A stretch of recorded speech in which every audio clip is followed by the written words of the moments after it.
Hi welcome to our channel Vadina mother vlogs.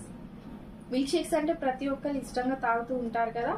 So మన ఇంట్లోనే బనానాతో milk shake ఈజీగా టేస్టీగా ప్రిపేర్ చేసుకుందాం. అండ్ ఇది పిల్లలు కూడా ఇష్టంగా తాగుతారు. సో చూసేద్దాం పదండి. Bananas, milk, dry fruits, cream biscuit. Cut చేసుకున్న బనానాస్ని మిక్సీ జార్లోకి తీసుకుందాం. మిల్క్ డీప్లో పెట్టాం కదా, ఇది ఐస్ క్యూబ్ అయిపోయింది. ఈ ఐస్ క్యూబ్స్ వేసుకుందాం. ఇందులోకి క్రీమ్ బిస్కెట్స్ కూడా వేసుకుందాం కట్ చేసుకొని. కొద్దిగా వాటర్ పోసుకుందాం. దీన్ని మిక్సీ పట్టుకుందాం. మిల్క్ షేక్ని గ్లాస్లో పోసేసుకుందాం. బనానా మిల్క్ షేక్ రెడీ అయిపోయింది. ఈ వీడియో మీకు నచ్చినట్టయితే please do like, share, subscribe our channel Vadina mother vlogs. Video full link description లో మెన్షన్ చేశాను, చూడండి.